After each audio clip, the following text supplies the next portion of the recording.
여러분, 지난 주일날 우리가 부활절 예배를 드렸습니다. 참 우리 교회 음악적인 재능을 주신 분들을 많이 허락해 주셔서 참 아름다운 음악을 우리가 하나님께 영광을 같이 돌리고, 또 우리도 그 음악을 통해서 새로운 기쁨과 마음의 평안을 얻은 것이 얼마나 감사한지 모릅니다. 그리고 예배가 끝마치고 또 우리 6층에 또 장식해 놓은 거, 또 5층에 장식해 놓은 걸 보시고 많은 분들이 참 기쁨을 누리시고, 우리가 6층, 5층에 장식해 놓은 걸 보고, 야, 우리 교회 참 또 이런 창조적인 아이디어와 또 그런 재능을 가진 분들이 참 많으시구나, 그렇게 생각하고 참 감사하였습니다. 또 지난주에 저희들이 이제 선물 하나씩 여러분 나눠 드렸잖아요. 받아 가셨죠? 사실은 그 선물을 우리만 한 것이 아니라 이 캠퍼스에서 일하는 분들도 하나 갖다 드리고, 사실 우리가 빵을 이렇게 자주 사는 곳에도 갖다 드렸어요. 그런데 그분들은 자신들은 빵을 파는데 그 빵이 예쁜 포장으로 해서 사람들에게 선물이 같다고 생각하니까 이분들도 너무 감사하고 좋으셨던가 봐요. 그래서 그분이 고맙다고 커피를 공짜로 주셨어요. 여러분, 그것이 하나님이 주신 부활의 기쁨이고 은혜입니다. 우리 마음 가운데 감사가 넘치고 은혜가 넘치고 찬양이 넘치고, 그렇죠? 작은 것이지만 그것을 믿지 않는 사람들에게 갖다 주니까 그분이 우리가 드린 예배의 연장선으로 기쁨을 그분이 맞으셨으니, 사실은 커피는 돈 받고 팔아야 되는데 내가 기쁘고 감사하다는 표현을 그 커피 잔 한 잔에 담아주신 거예요. 여러분, 하나님께서 저와 여러분, 우리 교회를 통해서 그런 일들을 앞으로 더 크게 이루어 주실 줄로 믿습니다. 이 캠퍼스에 오면서 또 대학생들이 공부를 하고 나가고 또 그런 모습들을 보면서 하나님께서 우리를 이 캠퍼스에 세워주신 이유가 대단히 분명하다. 그것은 이 건물 안에 있는 많은 젊은이들, 직장인들이 이 건물에만 해도 얼마나 많습니까? 제가 직접 세워보지 않았지만 최소 100명 이상은 될 것 같고, 그렇죠? 얼마나 많은 사람들이 한 200~300명은 될 수도 있겠다, 이런 생각. 제가 한 번도 세본 적이 없어서 정확하게는 말씀을 못 드리겠습니다만, 그분들도 우리가 섬겨야 될 대상이에요. 그렇죠, 여러분? 그리고 이 캠퍼스에 직원들도 많이 계시고 또 학생들도 있는데, 하나님께서 우리들을 통해서 그분들이 예수 그리스도의 복음을 듣고 천국의 백성으로 되는 역사가 우리의 삶 가운데 이루어질 줄로 믿습니다. 오늘 수요일 갈라디아서 강해의 두 번째 말씀을 보겠습니다. 그런데 오늘 말씀은 우리가 조금 부담스럽기도 한 말씀입니다. 그저 은혜롭고 그저 감사하고 그런 내용도 사도 바울이 적은 복음서, 그리고 복음을 담은 이 편지에도 있지만 참 부담스럽기도 하고 때때로 책망을 받는 그런 내용들도 들어있다는 것을 우리가 알게 되는데요, 오늘은 그런 부분들을 좀 다루어 보도록 하겠습니다. 갈라디아 1장 6절 말씀, 그리고 화면을 보면서 한번 또 프린트물 보시면서 한번 읽어보겠습니다. 갈라디아서 1장 6절입니다. 같이 읽겠습니다. 시작. 그리스도의 은혜로 너희를 부르신 이를 이같이 속히 떠나 다른 복음을 따르는 것을 내가 이상하게 여기노라. 아멘. 사도 바울이 갈라디아에 있는 교인들에게 편지를 쓰면서 내가 이상하게 생각하는 것이 있다, 그렇게 말합니다. 그것은 무엇이냐면, 그리스도의 은혜로 하나님께서 여러분들을 불러주시고 하나님의 자녀로 불러주시고 자유의 길로 불러주시고 축복의 길로 불러주셨는데, 놀라운 것은 많은 사람들이 빠른 시간 안에 저주로 돌아갔다는 거예요. 하나님께서 자유를 허락해 주셨는데, 자유롭게 살라고 했는데 너무나 놀랍게도 사람들이 그 자유를 버리고 속박과 구속과 억압으로 돌아갔다는 거예요. 그것을 참 이상하게 여긴다. 제가 지난번에도 말씀드렸습니다만, 저희 어릴 때 저희 집에서 작은 농사를 짓고 또 소도 키우기도 하고 어떤 데는 닭을 키우기도 하고 어떤 데는 또 돼지를 많이 제법 키운 적도 있었습니다. 그래서 돼지 밥을 줄 때 제가 우리 또 부모님 따라서 돕기도 하고, 그리고 돼지가 이제 우리 집이 있고 그 위에 놓은 밭이 있고 그게 돼지를 키우는 데가 있어서 제가 자주 올라가 보았습니다. 돼지들을 살펴보는데 돼지들 중에 똑똑한 돼지들도 많다 그래요. 그런데 제가 보니까 참 돼지 미련하다 하면 여러분 어떤 동물을 생각합니까? 원숭이를 미련하다고 생각하시는 분은 별로 없죠. 예, 돼지가 미련하다 그런 이미지가 좀 있습니다. 그래서 저는 왜 그럴까 생각해 봤더니 미련한 게 있어요. 그 뭐냐면 밥을 잘 먹고 다시 철퍼덕 돌아가는 거예요. 배설물이 있고 지저분한 데 있고 그런 대로 밥을 잘 먹고 난 다음에요 가서 또 철퍼덕 들어놓아요. 좀 깨끗한 데 찾아서 들어놓으면 될 것 같은데 제 어릴 마음에도 그렇지 않아요. 사도 바울이 오늘 궁금하게 생각하고 의아하게 생각하고 내가 이상하게 생각한다는 것이 그런 거라는 겁니다. 돼지들만 그렇게 하는 것이 아니고 갈라디아 교인들도 철퍼덕 옛날에 저주 안으로 돌아간다는 거예요. 그래서 사도 바울이 어떻게 보면 쓴 많은 서신 가운데 가장 좀 감정적으로 흥분되어 있고 좀 감정적으로 좀 별로 이렇게 좋지 않은 상황 가운데 쓴 편지 중에 하나가 갈라디아서입니다. 그래서 갈라디아서에는 사도 바울이 평소에 보여주지 않았던 거친 언어들이 여러 번 등장하게 됩니다. 그 중에 하나가 갈라디아서 3장 1절부터 3절인데요. 우리 갈라디아서 3장 할 때 더 구체적으로 살펴보겠습니다만 오늘 1장 6절과 연결되어 있어서 한번 읽어보겠습니다. 같이 읽겠습니다. 갈라디아서 3장 1절부터 3절입니다. 시작. 어리석도다 갈라디아 사람들아, 예수 그리스도께서 십자가에 못 박히신 것이 너희 눈앞에 밝히 보이거늘 누가 너희를 꾀더냐? 내가 너희에게서 다만 이것을 알려하노니 너희가 성령을 받은 것이 율법의 행위로냐 혹은 듣고 믿음으로냐? 너희가 이같이 어리석으냐? 성령으로 시작하였다가 이제는 육체로 마치겠느냐? 아멘. 사도 바울이 여기서도 상당히 거친 단어를 사용하고 있습니다. 그것이 무엇입니까? 갈라디아 사람들을 뭐라고 부릅니까? 어리석은 사람들이다. 우둔한 사람들이다. 지혜 없는 사람들이다. 그렇게 말하고 있습니다. 이 갈라디아 사람들아, 왜 이렇게 어리석은 짓을 하는 사람들이 되었느냐라고 책망하고 있습니다. 3장 1절뿐만 아니라 3절에 보면 너희가 이같이 어리석으냐라고 이야기합니다. 갈라디아 사람들이 너무나 어리석다는 거예요. 너무나 지혜가 없다는 것입니다. 그러면서 그가 3장에서 말하고 있는데 또 제가 1절 뒤에 줄을 꺼놨죠. 누가 너희를 꾀더냐? 여기서 우리는 중요한 걸 하나 알게 됩니다. 갈라디아 사람들이 마치 밥을 먹은 돼지가 철퍼덕 거기 배설물 위에 올라가서 다시 들어눕는 것 같은 그런 일을 하고 있기 때문에 어리석다고 책망을 받는데 그 이유는 누군가 그들을 꾀었기 때문이다라고 말합니다. 누가 너희를 꾀더냐? 그렇게 말하고 있습니다. 여러분, 우리가 복음서를 우리가 사순절 기간 동안 읽어보았습니다. 마태복음, 마가복음, 누가복음, 요한복음은 좀 그런 게 덜합니다만 마태복음 22장, 23장, 24장, 25장 이렇게 쭉 가면서 말세에 대한 이야기를 합니다. 마가복음도 13장에 보면 말세에 있을 징조에 대해서 이야기하거든요. 제자들이 와서 물어봅니다. 주님, 말세 때에 어떤 일이 있겠습니까? 그래서 주님께서 여러 가지 이야기하시는데 그 중에 가장 특징적인 게 뭐냐면 미혹하는 자들이 나타날 거라는 거예요. 미혹하는 자들이 나타나서 진리가 아닌 것을 진리로 포장해서 내민다는 것입니다. 그런데 많은 사람들이 그것이 진리가 아닌지 알지 못하고 거기에 따라가게 된다는 것입니다. 그것이 멸망의 길인지 알지 못하고 따라가다가 결국 멸망으로 이르게 되는 일이 말세에 있을 것이다. 예수님께서 말씀하셨습니다. 그것은 지금 시대뿐만 아니라 예수님 시대 때도 있었고 사도 바울의 시대 때도 있었습니다. 그래서 사도 바울이 어리석도다 이 갈라디아 교인들아, 누가 너희를 꾀더냐?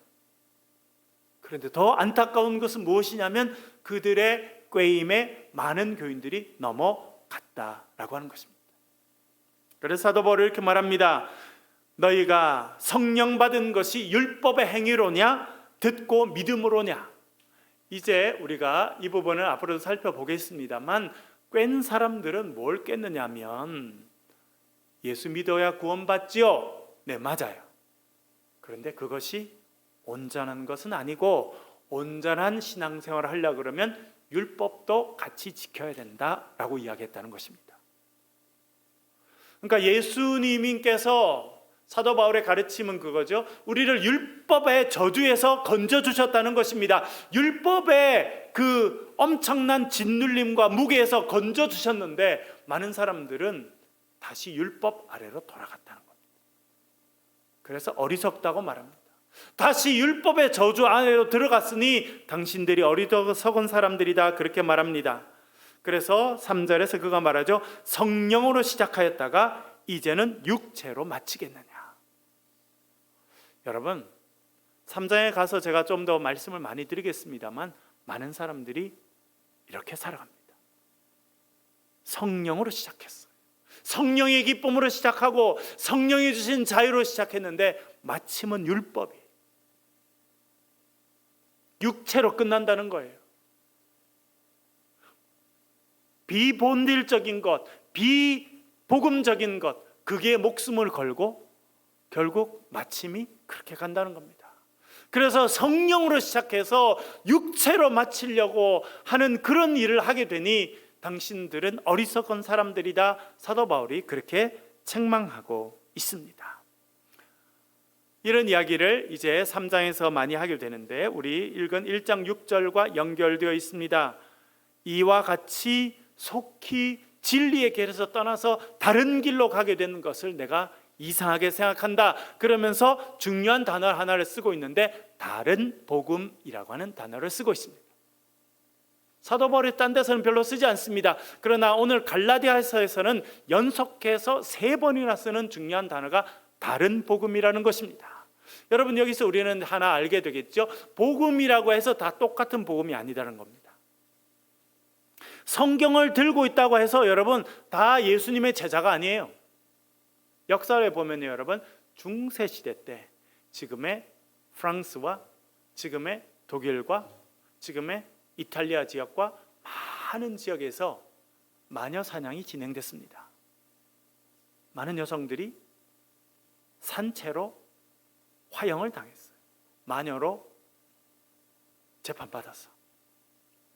그런데 상징적으로 그렇게 말할 수 있어요, 여러분. 그렇게 한 젊은 여성을 산채로 불태워 죽이는 많은 사람들의 손에 성경책이 들려 있었다. 성경책을 들고 그 사람을 정죄하고 그 사람을 마녀로 몰아서 불태워 죽였어요. 남미의 역사도 보면요, 남미, 여러분 잘 아시죠? 남미에 가서 지금 이제 가보면 순수한 혈통의 남미의 사람들은 거의 남아있지 않습니다. 대부분 다 피가 섞였죠. 유럽의 백인들과 피가 섞인 사람들이 지금 대부분 남미에 사는 사람들입니다. 그런데 그렇게 남미에 있는 원주민들, 그 사람들이 죽어가는 그 일을 감당한 사람들의 손에도 성경이 들려져 있었어요. 그게 역사의 아이러니입니다. 오늘 본문으로 돌아가면 사도 바울이 전한 복음과 다른 복음을 전하는 사람들이 있었습니다. 사도 바울은 다른 복음을 전하는 사람들은 저주를 받을 것이다, 그렇게 아주 격한 언어를 사용하고 있는데요. 갈라디아 1장 7절부터 9절까지를 저희들 한번 읽어보겠습니다. 7절부터 9절까지 천천히 같이 한번 읽어보겠습니다. 시작. 다른 복음은 없나니 다만 어떤 사람들이 너희를 교란하여 그리스도의 복음을 변하게 하려 함이라. 그러나 우리나 혹은 하늘로부터 온 천사라도 우리가 너희에게 전한 복음 외에 다른 복음을 전하면 저주를 받을지어다. 우리가 전에 말하였거니와 내가 지금 다시 말하노니 만일 누구든지 너희가 받은 것 외에 다른 복음을 전하면 저주를 받을지어다. 아멘. 다른 복음이라고 하는 단어가 계속 나옵니다. 아까 읽었던 6절에 나왔죠, 여러분. 지금 읽은 7절에 다른 복음이라는 단어가 나오고 8절에도 다른 복음이라고 하는 단어가 나오고 있습니다. 그리고 8절과 9절에는 사도 바울이 쓰는 가장 격한 단어가 나오는데 그건 뭡니까? 저주를 받을 것이다. 어떻게 하면요? 다른 복음을 전하면 저주를 받을 것이다. 9절에도 다른 복음을 전하면 저주를 받을 것이다. 8절에 보면 우리나 혹은 하늘로부터 온 천사라도 다른 복음을 전하면 저주를 받을 것이다. 그렇게 말합니다. 이렇게 저주를 받을 것이다 이런 단어를 사도 바울이 다른 복음서에는 잘 쓰지 않는데 이 갈라디아에서는 이 단어를 쓰고 있습니다. 그러면 왜 이렇게 사도 바울은 격한 단어를 써서 말을 할까요? 왜냐하면 그리스도의 복음을 변질시키기 때문에 그렇습니다. 여러분, 다른 복음은 없다. 오늘 그렇게 제가 제목을 잡았는데요. 다른 복음이 있다고 하면, 그리고 어떤 사람들은 다른 복음을 전했고 그 다른 복음을 갈라디아 사람들에게 전했고 그 다른 복음을 들은 많은 갈라디아 사람들이 마음이 바뀌어서 성령으로 시작해서 육체로 마치는 그런 일이 있었다라고 하는 것입니다. 그러면 사도 바울이 전한 복음은 무엇입니까? 라고 하는 질문을 할 수밖에 없죠. 여러분, 해답은 사실은 우리가 읽은 본문 안에 다 있습니다. 사도 바울이 전한 복음은 무엇이었습니까? 여러분, 7절 말씀은 한번 여러분 보십시오. 다른 복음을 어떤 사람들이 전하게 되고 그 다른 복음의 결과로 성령으로 시작해서 육체로 마치는 사람들이 됐는데, 이 다른 복음 이전에 사도 바울이 전했던 복음은 무슨 복음입니까?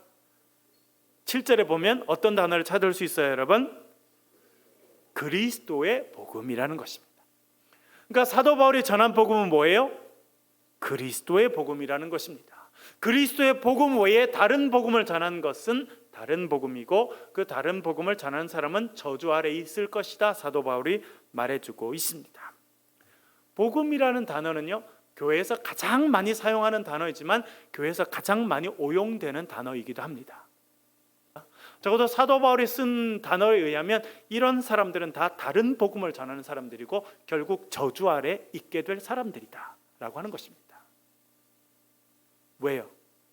예수 그리스도의 복음을 전하지 않기 때문에. 사도 바울이 말하는 복음은 예수 그리스도의 복음이라는 겁니다. 7절에 이렇게 말하죠. 다른 복음은 없나니. 이게 사도 바울의 선언이에요. 다른 어떤 복음도 없다는 거예요. 무슨 복음밖에 없습니까? 그리스도의 복음밖에 없다는 겁니다.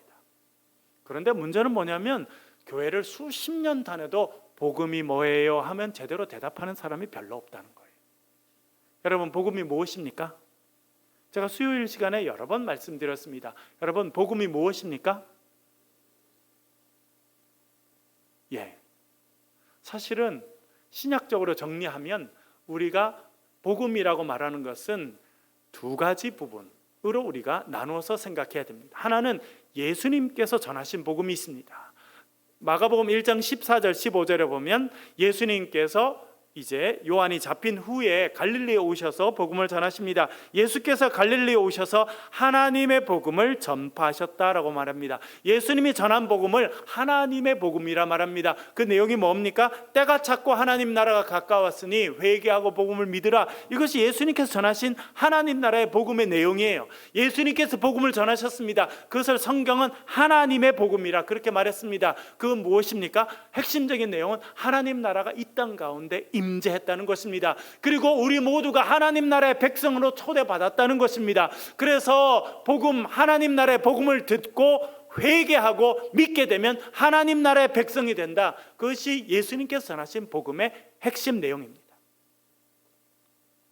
그리고 예수님께서 십자가에 달리시고 돌아가셨다가 3일 만에 부활하시게 됩니다. 그리고 승천하시면서 제자들에게 너희들은 만민에게 복음을 전하라 그렇게 말씀하십니다. 그리고 베드로, 야고보, 요한을 비롯해서 결국은 사도 바울까지 이제 전 세계 다니며 나중에 로마까지 가서 복음을 전하게 됐는데, 이 예수님의 제자들과 사도들이 전한 복음은 그리스도의 복음이다 그렇게 말합니다. 그리스도의 복음의 내용은 핵심은 무엇입니까? 예수님께서 우리 죄를 위해서 십자가에 달려 돌아가심으로 우리의 죄를 사해 주셨다는 것과, 그리고 죽은 자 가운데서 3일 만에 부활하심으로 영원한 생명을 주시고 사망의 권세를 깨뜨리시고 예수를 믿는 자들에게는 영원한 생명을 주신다라고 하는 것이 그리스도의 복음입니다. 지난번 저희들이 지난주 우리 고난주간 그리고 지난주 부활절 설교를 통해서도 제가 말씀드렸습니다만 예수님은 누구이십니까 여러분? 예수님은 생명이시고 예수를 믿는 자에게는 뭘 주신다는 겁니까? 영원한 생명을 준다는 것입니다. 그것이 복음의 핵심이라는 거예요. 사실은 신약 성경적으로 정리하면 하나님의 복음을 예수님께서 전파하셨고 그리스도의 복음을 사도들이 전파했다고 그렇게 말할 수 있겠습니다. 핵심은 하나님의 나라인 거고 영원한 생명을 얻는 백성이 된다라고 하는 것입니다. 그런데 일부의 사람들은 이 그리스도의 복음 외에 다른 복음을 전했다라고 이해해 볼 수 있겠습니다. 그래서 8절에도 이렇게 말합니다. 아까 읽은 것처럼 우리나 혹은 하늘로부터 온 천사라도 우리가 너희에게 전한 복음 외에 다른 복음을 전하면 저주를 받을지어다. 여러분 8절에 보면 그리스도의 복음과 연결되는 표현이 있습니다. 한번 찾아보실까요? 뭐겠습니까? 무슨 복음이 또 나옵니까? 우리가 너희에게 전한 복음. 그렇죠? 예. 사도 바울은 혼자 다닐 때도 있었지만 팀을 같이 이루어서 같이 전도팀을 이루어서 전도할 때도 있었는데요. 이 그리스도의 복음과 같은 것은 무엇이냐면 우리가 너에게 전한 복음이라는 것입니다. 사도 바울이 그 갈라디아 교인들에게 전해준 복음, 그것이 그리스도의 복음이었다. 그렇게 말해주고 있습니다. 9절에도 보면 비슷한 표현이 또 나옵니다. 우리가 전에 말하였거니와 내가 지금 다시 말하노니 만일 누구든지 너희가 받은 것 외에 다른 복음을 전하면, 그러니까 이게 다른 복음이라는 단어가 계속 나오는데 다른 복음이 아닌 게 뭡니까? 9절에 보면 누구든지 너희가 받은 것 외에 다른 복음. 그러니까 이 갈라디아 교인들이 바울을 통해서 받은 그 복음 그 외의 것이 다른 복음이었다. 그러면 사도 바울이 전한 복음은 뭐였다는 것입니까? 그리스도의 복음이라는 것입니다. 그리스도의 복음과 대비되는 복음이 있습니다. 제가 좀 이따가 다음 시간에도 더 설명하겠습니다만 다른 복음의 핵심은 율법 중심의 복음이라는 거예요. 그러니까 일부의 사람들이 자기들도 선교사라고 말하고 복음을 전한다라고 말하는 사람들이 이 갈라디아 교회에 찾아왔던 것 같습니다. 그 사람들은 뭐라 말하냐면 사도 바울이 전한 복음은 그 자체로 복음이지만 불완전한 복음이었다. 그렇게 가르칩니다. 그리고 이들은 뭘 강조하냐면 예수 믿고 구원받게 되지만 결국 구원을 온전히 이루기 위해서는 너희들이 율법을 지켜야 된다. 그래서 할례를 받아야 되고 음식을 구분해서 먹어야 되고 절기를 지켜야 된다. 제일 중요한 것이 할례가 됩니다. 그래서 유대인들은 전통적으로 할례를 행하지 않았습니까? 그러나 사도 바울은 예수 그리스도께서 그 모든 율법의 행위들을 다 담당하시고 십자가에 달려 돌아가셨다라고 하는 것입니다. 그래서 율법이 좋은 것이었지만 결국 율법의 잣대를 갖다 대서 사람들을 정죄하게 되거든요. 지난번 제가 로마서 할 때도 말씀드렸습니다만 율법의 어려움은 그거예요. 율법은 사람의 생명과 재산을 지키기 위해서 십계명을 주시고 율법을 주셨습니다. 또 그 전통이 계속되면서 장로들의 유전을 만들어냈어요. 안식일을 잘 지키려고 하면 얼마 이상 걸으면 안 된다, 불은 피우면 안 된다, 뭐 그런 것들이 사실은 이제 하나님을 잘 섬기기 위해서 율법이 만들어졌어요. 그런데 법이 생기면 반드시 따라오는 게 있습니다. 그것이 무엇입니까? 정죄라는 거예요. 그래도 그때도 말씀드렸습니다만 여러분 집에서 지키는 법률을 가지고 있는 사람 손 들어보세요. 물론 아이들이 어릴 때 교육적인 차원에서 이거 안 하면 혼난다, 이거 하면 게임 못 한다, 이런 거를 엄마들이 적을 때도 있잖아요. 그렇죠? 애들이 하도 말을 안 해서. 그러나 그것이 평생 유효합니까, 여러분? 잠시 교육적인 목적으로 그렇게 하지만 없어요. 사랑의 공동체는요, 원래 법이 없어요. 왜 그래요? 법보다 더 뛰어난 것은 사랑이거든요. 그래서 사랑으로 다 다스릴 수 있으면 좋아요. 그러나 사람들이 많아지고 규모가 커지고 공동체가 커질수록 사람들이 계속 법전을 만들어냅니다. 그런데 그 법전을 만드는 이유는 공동체를 잘 지키기 위해서, 공동체가 더 화목하기 위해서 그렇게 보호하기 위해서 만들어요. 그러나 참 재밌는 것은 법이 생기면 반드시 따라오는 게 뭐예요? 정죄가 따라와요. 그래서 누군가를 법의 잣대로 딱 대서 정죄하게 됩니다. 정죄가 되면 그 사람을 이제 어디다 집어넣는 거예요? 죄 아래다 집어넣게 돼요. 그래서 그 사람은 죄인이 됩니다. 죄의 싹은 뭐예요? 사망. 그래서 사람의 생명을 지키기 위해서 율법을 만들었는데, 사람이 더 온전하게 하도록 율법을 만들었는데, 율법의 결과는 결국 사람들이 정죄받게 하고 죄의 백성이 되게 하고 결국은 사망 아래에 신음하게 되었다라고 하는 것, 그것을 사도 바울이 깨닫게 되었습니다. 그래서 결국은 율법 자체는 저주가 아닙니다. 율법을 주신 것은 하나님의 축복이에요. 은혜예요. 그러나 율법이 오래되면서 많은 사람들을 율법 아래에 가두고 죄의 백성이 되게 했기 때문에 결국 율법은 저주로 이어지는 것이 되었다라고 하는 것이 사도 바울의 이해였습니다. 갈라디아서 3장 13절, 제가 오늘 적지는 않았습니다만 읽어볼 테니까 들어보십시오. 그리스도께서 우리를 위하여 저주를 받은 바 되사 율법의 저주에서 우리를 속량하셨으니, 여기서 사도 바울이 쓰는 표현이 있습니다. 율법의 저주에서 우리를 속량하셨다는 것입니다. 예수님께서 십자가에 달리신 것은 우리를 위해서 저주받으셨다는 것입니다. 신명기에 보면 나무에 달린 자마다 저주를 받았습니다 라고 하는 것이 있거든요. 그래서 예수님께서 나무 십자가에 달리시면서 우리가 받아야 될 저주를 대신 받으셨다는 것입니다. 그리고 우리가 받아야 될 율법의 저주를 예수님께서 대신 담당하시고 우리를 구원해 주시고 속량해 주셨다, 그렇게 말하고 있습니다. 그런데 사도 바울이 말하는 다른 복음은 무엇이냐면, 이렇게 예수님께서 온전히 구원해 주신, 그래서 자유를 주신 사람들을 다시 율법 아래로 끌고 가는 복음, 그것은 다른 복음이고 그 복음을 전하는 자는 저주 가운데 있게 될 것이다 라고 말하고 있는 것입니다. 여러분, 그래서 우리에게 분별력이 필요합니다. 지혜가 무엇입니까, 여러분? 지혜는 우리가 하나님 말씀을 통해서 분별력을 얻게 되는 것입니다. 뭐가 맞는지 그른지 그를 분별하게 되는 것이 지혜입니다. 사도 바울은 다른 복음이라고 하는 표현을 씁니다. 그것은 그리스도의 복음이 아닌 다른 복음을 이야기합니다. 그리스도의 복음은 무엇입니까? 하나님께서 그리스도를 이 땅 가운데 보내시고 그리스도께서 십자가에 달리셔서 우리가 받아야 될 정죄를 대신하셨고 율법의 저주를 대신 다 담당하시고 우리에게는 자유와 생명을 주셨다라고 하는 것이 그리스도의 복음입니다. 그 복음 외에 다른 복음을 전하는 자는 저주를 받을 것이다, 그렇게 말하였습니다. 지난번에 살펴보았습니다만 갈라디아서 1장 11절과 12절 다시 한번 읽어보겠습니다. 읽겠습니다. 시작. 형제들아, 내가 너희에게 알게 하노니 내가 전한 복음은 사람의 뜻을 따라 된 것이 아니니라. 이는 내가 사람에게서 받은 것도 아니요 배운 것도 아니요 오직 예수 그리스도의 계시로 말미암은 것이라. 아멘. 여기서 사도 바울이 쓰는 표현이 있습니다. 내가 전한 복음은, 사도 바울이 전한 복음이 뭐였습니까? 그것이 그리스도의 복음이에요.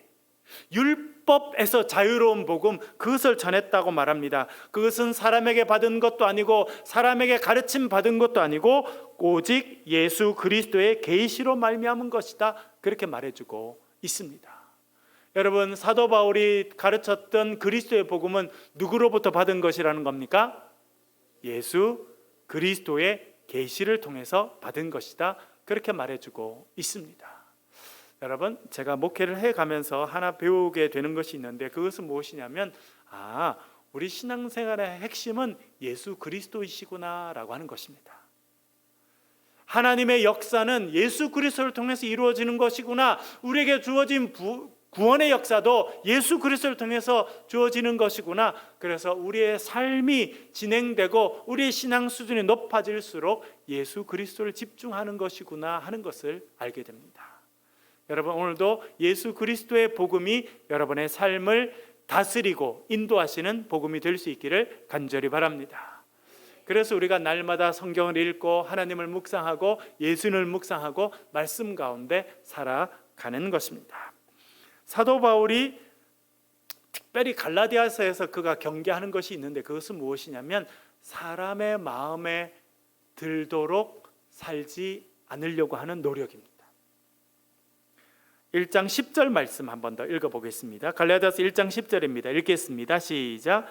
이제 내가 사람들에게 좋게 하랴 하나님께 좋게 하랴 사람들에게 기쁨을 구하랴 내가 지금까지 사람들의 기쁨을 구하였다면 그리스도의 종이 아니니라. 아멘. 사도 바울이 갈라디아에서는 아주 단정적이고 격한 표현들을 참 많이 쓰고 있죠. 오늘 본문에도 10절에도 보면 뭐가 되어 있습니까? 만약 내가 사람들의 기쁨을 구하는 사람이었다면 그리스도의 종이 아니다. 달리 이야기하면 나는 그리스도의 종이기 때문에 뭘 구하지 않는다는 겁니까? 사람의 기쁨을 구하지 않는다. 사람의 인정을 구하지 않는다. 그렇게 말해주고 있습니다. 그는 약간 오늘 본문에서는 좀 극단적이죠. 내가 사람을 기쁘게 하랴 하나님을 기쁘시게 하랴. 여러분 어떻게 보면 우리에게 주어진 선택권이 이런 일입니다. 이거를 하면 사람은 기뻐하는데 하나님이 기뻐하지 않으실 것 같고 이 일은 하면 하나님이 기뻐하실 것 같은데 사람이 기뻐하지 않고 물론 제일 좋은 거는 하나님께도 기쁨이 되고 사람에게도 기쁨이 되는 것인데 세상의 모든 일이 그렇지는 않잖아요, 여러분. 많은 경우는 우리가 결단해야 됩니다. 그럴 때 뭘 선택하라고 사도 바울이 말합니까? 하나님의 기쁨이 되는 것을 선택하라는 것입니다. 여러분 참 쉬운 일은 아닙니다. 그러나 사도 바울의 원칙이 그거였어요. 하나님을 기쁘시게 하는 일. 그것을 내가 선택하고 만약 사람들이 기뻐하는 일, 사람들의 비율을 맞추는 일, 그런 일을 내가 더 한다면 나는 더 이상 그리스도의 종이 아니다. 그렇게 생각하고 살았다. 그렇게 말씀해 주고 있습니다. 오늘은 다른 복음이 없다 그런 주제로 우리가 같이 말씀을 나눴습니다. 여러분 다른 복음은 없습니다. 세상에 미혹하는 사람들도 많고 미혹하는 가르침은 많이 있습니다. 그러나 오직 하나님의 복음, 그리스도의 복음만 붙잡고 살아가시는 저와 여러분 되실 수 있기를 주의 이름으로 간절히 축원합니다. 같이 한번 기도하겠습니다. 우리 말씀을 가지고 기도하겠습니다. 하나님, 갈라디아 사람들이 복음을 들었지만 어리석은 사람들이라 그렇게 핀잔을 들을 수밖에 없었습니다. 우리도 오직 예수 그리스도를 바라보며 예수 그리스도의 십자가와 부활을 바라보며 예수 그리스도의 복음으로 무장하며 이 땅을 살아가는 주의 백성들이 되게 도와달라고 기도해 주시고 우리 자녀들 기도 제목을 가지고 기도해 주시고 우리의 주변에 있는 사람들 가운데 여러 가지 어려움이 있는 분들이 있습니다. 육체적인 어려움, 경제적인 어려움, 인간관계 어려움, 사업과 직장관계 어려움이 있는 분들 이를 물러가면서 기도해 주시고 우리 새창조교회가 정말 그리스도의 복음으로 무장하는 그런 교회가 되게 해달라고 이 시간 소리를 내서 같이 통성으로 같이 한번 기도하겠습니다.